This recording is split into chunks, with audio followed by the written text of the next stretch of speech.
Hello, and welcome back to the Kingdom Strategies Leadership Institute 4-part online video course, The 7 Universal Stepping Stones to Building an Unbreakable Business. This is the fourth and final lesson, and we're covering steps 6 to 7. Let's start with a review of where we are. By this point, you have looked at yourself and made the decision to live your life based on the faith that God is real and His promises are true. And based on that foundation, you've started down His path to building an unbreakable business. The first step was to set your sights on achieving true success, the deeper things, the things of God, to seek first the kingdom, and to count the cost, to weigh the value of that. If you're truly focused on the things of God, then you know it's worth absolutely everything. Step 2, you've made the conscious decision that as you pursue those things, you're going to use God's operating system, doing things His way, which is very different from the world's ways. Because the fact is, that's the only way to get where you want to go. And step 3, you've started to see and come into alignment with God's master plan, the reason He created creation in the first place. What this is all about, 100%, is raising up sons and daughters with the character needed to inherit His eternal kingdom. To accomplish that, He's given us the assignment of establishing that kingdom here. And we need to know it's a kingdom of love. It's within each of us. It is righteousness, peace, and joy in the Holy Spirit. It's not top down. It's not a theocracy. And in this pursuit, victory is our destiny. He has not set us up to fail, but to succeed. Step 4 started with the realization that He created each of us. He created you to play a unique role in His big picture. To help you find that, He has given you gifts and godly passions and inclinations and life experiences to shape you for that role and to guide you to it. In step 4, you sought that place, and I pray that God has made it clear to you. Remember what you said it's worth to you to come into alignment with God's master plan. If you're in the right spot, well, praise God. Approach it with a new level of passion and confidence. If you've realized that maybe you're far away from that spot, take courage, trust Him, and follow the steps He lays out to get you there, however bold those steps may seem. If you're not where God wants you, why stay there one day longer? Remember His promise. Seek first the kingdom and His righteousness, and He will take care of everything else that you need. Remember what He told His first apostles. They were professional fishermen, but He told them, lay down your nets and follow me. And they did. You know, I've had to do that in my life. I've seen a man 3 years away from retirement do that. Trust me. If God lays those steps before you, follow them, and you will be glad you did. And finally, step 5, you've sought and accepted and explored the vision that God has given you. And let me tell you, if you've been hung up on that, let me encourage you to keep at it. It may require you to take a break or a day off or even a few days off. Get somewhere quiet. Really pray and open your heart and mind. You know, we can get so wrapped up in busyness and the pressures of life that we shut off that part of our mind. We repress it. And that's really a bad mental state to be in. Remember, this is a battle, and that first battle is inside of you. Push through it. It's okay to dream again. It's okay to think big things. Yeah, it may seem far off. It may seem frivolous or impossible, but I promise you it's not. At this step, this is the most important thing you can do. Just remember, God didn't give Moses the vision of freeing the Israelites until he was 80 years old and thought he was all washed up. He didn't give Noah the vision of the ark until he was much older than that. Let God take you to the mountaintop and give you a tour.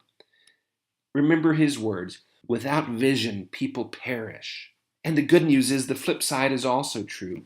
With vision, people flourish. When you explore your vision and own it, you will flourish. That's God's promise. And that brings us to step 6. Live your vision. And step 7, stay connected, which is what we're covering today. So step 6, live your vision. In the first lesson, we said that ultra successful people have clarity, simplicity, boldness, a sense of destiny, and a magnetism about them. This is where it comes from. This is where the rubber meets the road. And what we're going to talk about is applying your vision to setting standards, mapping out goals and action plans, and daily decision making. This is the roadmap you've been looking for. To explain that, let me approach it this way. Look at that picture there. What does that look like to you? It really looks like just a bunch of random colors, but when you back up and look at it, those little dots come together to form an amazing picture. In this metaphor, those dots represent your decision making, those steps you take each day in business. To someone who doesn't know what's going on, to someone who doesn't see your vision, those dots can seem random and disconnected. But if you have a crystal clear vision that you're working towards, they all make sense. And each one is deliberate, it's intentional, it's strategic. And they all come together to form this picture. Notice in this painting, there is not one wasted motion. There is no wasted ink. And the same is true when you let your vision guide you in business. Without that vision, without it crystal clear in your mind, if you think your job is just to paint, yeah, you may paint something, but it's never going to be a masterpiece. Let that vision guide your decisions. Day by day, you may be working on a small part of it. You may be putting little dots here and there. You may think that completion of that masterpiece is far off. That's why it's so important that your vision be complete and balanced, that it include not just the making or producing excellent goods and services, but it also includes sales and marketing and administration with equal levels of excellence, so that as you make those dots, as you make those decisions, as you take those steps, it comes together to a complete, healthy, vibrant, successful business. Here's another way to look at it. That's a picture of the statue of David. This is considered Michelangelo's greatest masterpiece. It's a remarkable sculpture. And it's not hard to look at that and appreciate it. But really blows my mind is that's how it started. It was a block of marble. And in fact, legend has it that several other artists had rejected that block of marble. But Michelangelo saw something in it. He saw something amazing in that block of marble. He saw what's regarded as the most amazing statue of all time. But the problem was, it was wrapped in stuff that didn't belong there. And Michelangelo's job, he didn't create the statue. He removed everything that didn't belong, bit by bit, until that statue that was trapped in that marble was the only thing left. In the world, every day, there are endless possibilities. Every day is like that block of marble. And in the big picture, what you do with your life is like that block of marble. It can really be anything. But when you're latched on to that vision from God, when He has shown you what it should be and what it can be, one way of looking at our job is simply removing those things that don't belong. A leader needs to learn when to say no. Not every opportunity is a good opportunity. Not every offer is a good offer. Not every customer or client is a good customer or client. The question is, how does it fit in your vision? And if it doesn't belong, don't do it. I told a story about that woman I know that was building a youth mentorship organization based on a very strong vision she had received by God. But over time, she had pursued opportunities and pursued resources and gone down paths that made sense at the time, but they really didn't fit in that vision that she had at the beginning. And little by little, she got distracted, she got watered down, she was chasing her tail. And what she ended up with was a formless blob at the end of all her labors. And you know what? By then it was too late. She was burned out. She let her vision get watered down. She didn't chip away those things that didn't belong. She didn't stay focused on it. And her venture failed. Don't let that happen to you. Okay, so what does this mean for you right now?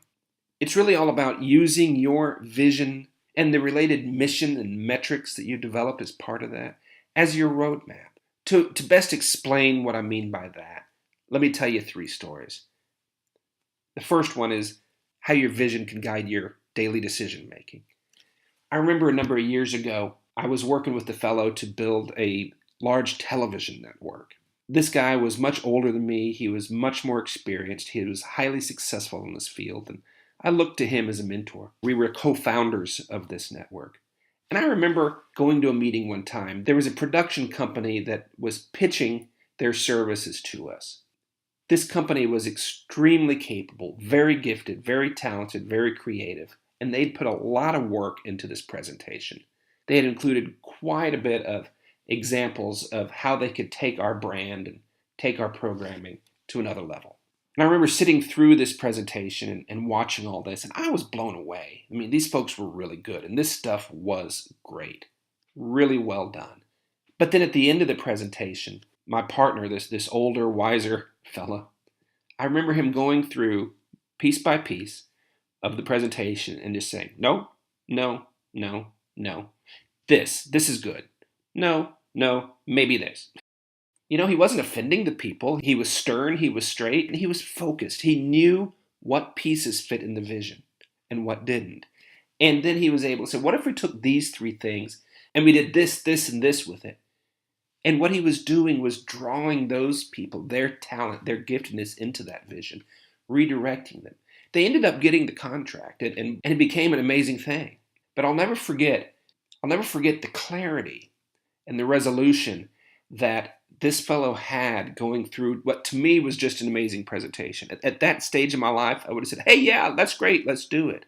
And that would have been the wrong decision. It was that vision that guided his decision making in knowing what fit and what didn't, and how to draw those people in and unlock their giftedness towards the fulfillment of that vision. It was really an educational experience for me. I have a friend that is starting a new company as a stucco contractor. This fellow does amazing work. He does all these outdoor kitchens and patios, and he does wall treatments, really high quality stuff. He really takes pride in his work. And he's been at it about a year now, and he got out of the gate with some really strong success. But he called me a couple months ago. He said, Mike, I need your help. And I spent some time with him, and I said, what's the problem? And he told me how he had started with success, but now things were going backwards. He was not getting new clients. He was not moving forward. He was not making money. And what I did, I took him into his vision. I said, tell me about why you're doing this. Tell me about what you're all about. And he had it. He could articulate how he wanted to add value to people, what he brought to the table, what it all looked like when it came together. But then he said, a couple months ago, he had some opportunities come along for some quick money that didn't fit within that. It was quick and dirty work. People just wanted him to slap together some stuff. They weren't the clients he was looking for, and it wasn't the work he wanted to do. But being hungry and hardworking, he had accepted those clients. He had done the work. And in doing so, he had lost his momentum. He didn't know how to pick it back up. He didn't know how to pull it back together. And what I did was I took him back to that vision. I showed him how he had made the wrong decisions strategically and how to get back on track. I helped him in his vision to identify who the right clients were, what the right jobs were. And I think I taught him how to say no to those opportunities that were a distraction. And I'm happy to report that he's back on track. The business is growing again, and he's excited again. So, again, taking a very common problem that someone in business has and solving it by taking them into their vision. And hopefully, in doing that, I showed him the path for getting through those times. And that path is always going back to that vision. And finally, let me tell you how your vision is the key to effective marketing and sales. A number of years ago, I started and ran an ad agency to help ranchers in Central and South Texas market their hunting and fishing opportunities. This was a big industry shift at the time, and that became very important to them. And we just happened to be at the right place at the right time to really serve them. And so I got to know quite a few ranchers, and I helped them market their services. And so many times I heard the question, you're working with me, but you're also working with the people down the street. How is that not a conflict of interest? Aren't we selling the same thing? And what I told them was this. I said, look, you are unique. What you do here is unique. The experiences you offer are unique because you're unique. Yeah, you're selling a hunting trip, they're selling a hunting trip. You're selling big whitetail deer, they're selling big whitetail deer. But the way you approach your day, the way you approach your life, people are coming here not for an animal, but for a story, for an experience. And you are unique. Your vision is unique. And what you're doing is you're selling them the opportunity to participate in that. And so I would help them articulate their story. This is the kind of food we serve. This is how we approach our clients and our hunts. And that story became the basis for their marketing communications. And really the brochures and websites and videos and all that wrote themselves. Once we had that story crystallized based on their vision, the marketing took care of itself. And we also knew who to zero in on. We were able to identify those people in the market that would be attracted to that story, to that vision. While the products and services were similar from one perspective, they were very different because the visions behind them were different. And we were able to differentiate and succeed in marketing by exploring and crystallizing and communicating that vision. See, marketing and sales, what it really boils down to is you are finding people that you can add value to, and you're inviting them to participate in that. If you study sales and closing deals, that's really the heart of it. It's about seeing and believing in the value that you can deliver. It's about identifying clearly those people that can benefit from what you offer. Then it's connecting with them and helping them get past the barriers that are keeping them from receiving that value you have to offer. That's what sales is all about. And done right, it's really just a natural expression of your vision.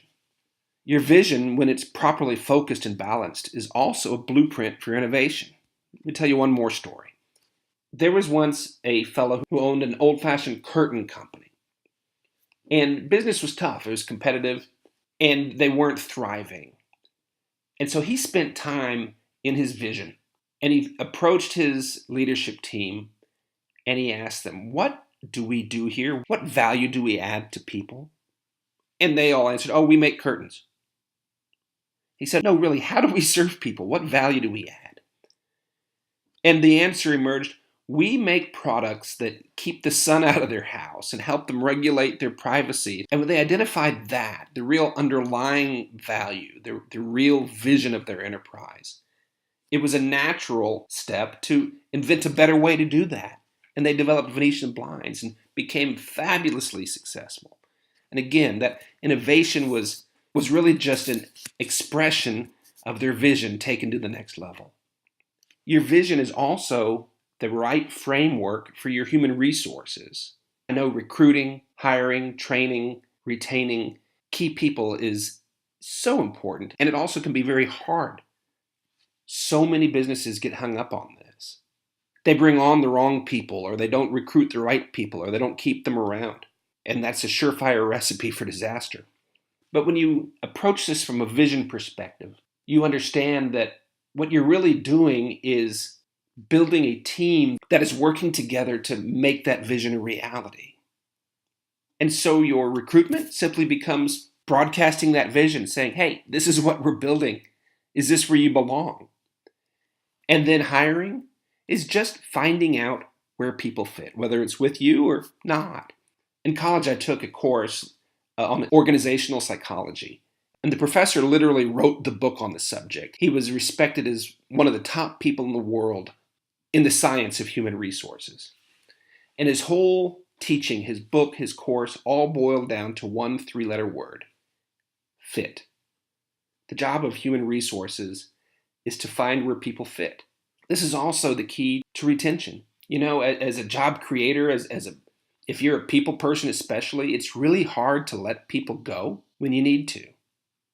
But you know what? If over time it emerges that an employee simply doesn't fit within that vision, they don't get it, or they're called another direction, or they don't care, you're not helping them by keeping them there. You need to help them find where they belong. Really, all you can do is let them go, set them free, and encourage them as they go down the road. Firing somebody that doesn't fit, it's not hurting them, it's helping them, and it's helping you. And if you're not clear on your vision, it can be a very hard, painful thing to do. But when you are clear on your vision, it's a cause for celebration. That's not being callous, saying, ha ha, you lost your job, but it is saying, hey, you know what, buddy? You don't belong here. You're not thriving. We're not thriving. There's a better place for you. Let me set you free, and I'll do what I can to help you find that. So vision, again, is the key framework for human resources. As a leader, it really is your number one job to keep, maintain, revisit, and refresh your vision. This requires lots of prayer and downtime, dedicated time that you spend further exploring and fleshing out that vision, and then stepping back and seeing where you are in relation to that. And from these stories that I shared, I think you are seeing how that is key to success. Now, here's a question: when to revise your vision? Look, nobody is perfect. We all have blind spots. Discernment is vital. And here's the challenge: there are times in life when you are right and everyone around you is wrong. Remember, you are defying gravity here. God has entrusted you with this vision, and it could be bigger and more spectacular than the people around you can see. And remember, the world in general wants you to fail. Not everyone will get it. A leader must stand firm when they are right and be willing to pay the price to see it through. This resolution, this determination, is possibly the most valuable trait a leader can possess. But at the same time, this stubbornness, this firmness, when you're wrong, it can be fatal. And this requires discernment to know the difference. It's not about second guessing, it's not about doubting yourself. It's about being humble and hungry and teachable. Always be learning, always be growing. Seek wise counsel, stay in prayer. The founder of McDonald's, Ray Kroc, said, "When you're green, you're growing, and when you're ripe, you rot." Don't ever think you've arrived. Don't ever think you've got it perfectly right. Don't ever think that your vision is absolutely crystal clear. Okay? Do your best and pursue it boldly, but recognize that we all have blind spots.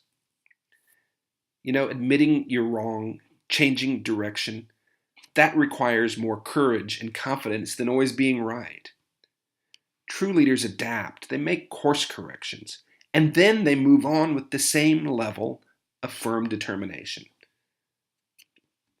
I can't give you a 3-point checklist on when to revise this. It's really between you and God, but just be open to making revisions as you go, because they're always necessary. When do you invite other people in? Not into your company, but to participate in fleshing out that vision that God's given you, because there's a difference. So many partnerships end in disaster. I've seen it over and over, and unfortunately, I've experienced it myself. Because if a partnership is not founded on the same vision from God, it will not last, and it probably won't end well. The same is true with the board of directors. They should be people united around a common vision, not trying to build their own. But at the same time, remember that your vision is just one tile in a big mosaic that God is creating called the kingdom. And these tiles, they interconnect, they overlap. And there's a good chance He wants you to grow your enterprise beyond your imagination. And this requires you to let people in and contribute to that vision, to build on it, to flesh it out, to take it to the next level, and someday to take over. This is how legacies are built. Remember, that vision is a seed. It's living DNA, and at some point it will grow a life of its own. A leader has to know when to let go. It could be selling or retiring. It could be bringing on a partner or hiring a CEO. And when you do this, it's like giving your daughter away in marriage. If you understand the importance of getting it right, and if you're passionate about what you've built, it can be the hardest thing you'll ever do. But you must. And the timing of it is vital. If you hold on too long, you may face an uncomfortable exit. Believe me, I've been there, done that too. And I wish I could give you an easy 3-point plan for this as well. But I can't. It's between you and God. So once again, this requires humility, teachability, accepting your place in the bigger picture, wise counsel, and continual prayer. It's the job of a Christian in business to receive and accept God's vision for the world and for their work, and then to pursue it with all your strength. Live your vision. That's what it's all about. And finally, number 7, stay connected. It is vital to stay continually connected to God, His ways, and His resources. Remember, vision is a living thing, and that life is supplied by God. Disconnect from that, and you'll die. You'll be on your own. And also, success is a process. It's not a destination. Success comes as we vigorously pursue that vision and we live it step by step, the completion of that, whatever it may be, is not what it's all about ultimately, because it'll keep going along beyond you. It's bigger than you, bigger than you'll ever reach. So we must learn to have our satisfaction and our passion day by day, step by step, and remember what it's all about. What's God's master plan? He's raising sons and daughters to inherit his kingdom, to build in them the character they need for that. It's not about the finished product of a business or an organization that you're building. You and the people around you, that's the finished product that God is looking for. Don't let the work get in the way. Everything else is a means to this end. Your work is to drive you closer to God, not further apart. It's about building character, not compromising it. Don't ever worship the vision. Don't let that get in the way of your relationship with God. It happens when we don't stay connected. And here's the point. Where do you belong in the kingdom? Ultimately, you belong in a relationship with him. You belong in his family. That is the main point of God's master plan. In the meantime, it may mean you're building a plumbing company or a media company or you're a stucco contractor. That's great, but that's temporary. So how do you stay connected? Well, first it's through continual prayer. And this isn't just leaving voicemails in the sky. This is talk with God, walk with him, spend time with him. Let him minister to you. Let him renew you and refresh you. Let him guide your steps. That's available to you when you seek it. Also seek continual wise counsel. The Bible says our plans fail for lack of wise counsel. But not all counsel is wise. Not all wise people can give you wise counsel on a specific subject. Be careful about the wise counsel you receive. Be thoughtful and deliberate about it. Seek out the very best. Not only the most skilled and knowledgeable in your given area, but more importantly, the people that know God and that are committed to the same things you are. Another key thing to stay connected to is coaching. In the Bible, this is called discipleship, but it's really the same thing. When you look at it, Jesus was really an executive coach. He built relationships with 12 men in the marketplace, and then he coached them in the ways of the kingdom. If any pro quarterback or tennis player or golfer were trying to go it alone without a coach, the world would think they were foolish, and they would be, and they would never rise to the top. It is so important to have somebody that cares about you, that believes in you, that sees your potential, and that can help you get there, helping put you through the paces when necessary. Be a sounding board, be a cheerleader, and even be a drill sergeant when necessary. Seek godly coaching and stay connected to it. And finally, stay connected with others who are on the same journey. In the Bible, the word for church really just means those who are called out, the called out ones. If you followed these steps in this course, then you realize you are called out from the world. You're called out to a different foundation, a different definition of success, a different operating system. And there are other people who are on that same journey. When we stay connected to those people and fellowship with them, the dynamic is powerful. The support we receive, the collective wisdom that we can share, the way we can sow into each other and in turn be sown into by them, it's irreplaceable. So find a group of people that you trust that are on the same journey and build those relationships. Get together as a group. Talk about these things. Dig into them. Serve each other. And everyone in that group will flourish. Gather with Christ as the center. Build relationships with each other. Learn each other's challenges and help them overcome. And they'll help you do the same. We all have different perspectives. We all have different life experiences. And when we come together in fellowship like this, it's amazingly powerful. So stay connected to God with continual prayer. Stay connected to continual wise counsel. Find and stay connected to a kingdom-minded coach. And plug into a fellowship of other people on the same journey.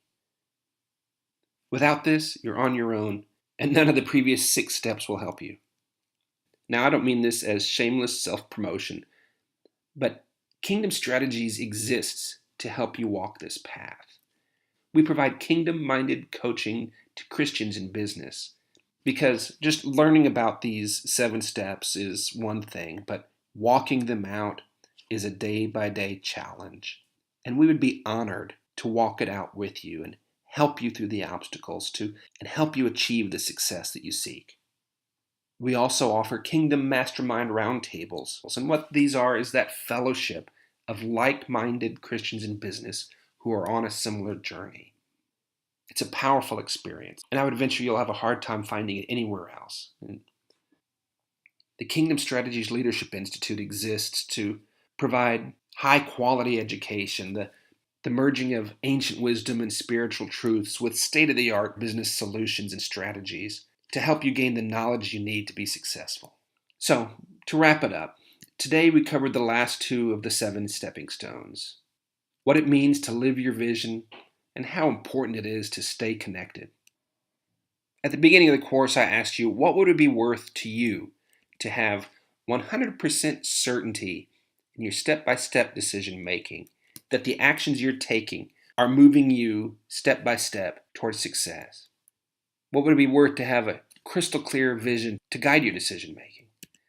What would it be worth to have true peace of mind that you know what you're doing and you're on the right path? And peace to sleep easy at night, regardless of what's going on around you, knowing that your future is in the right hands. What would it be worth to you to have the magnetic attraction that comes with success, that brings in the right people and resources and opportunities?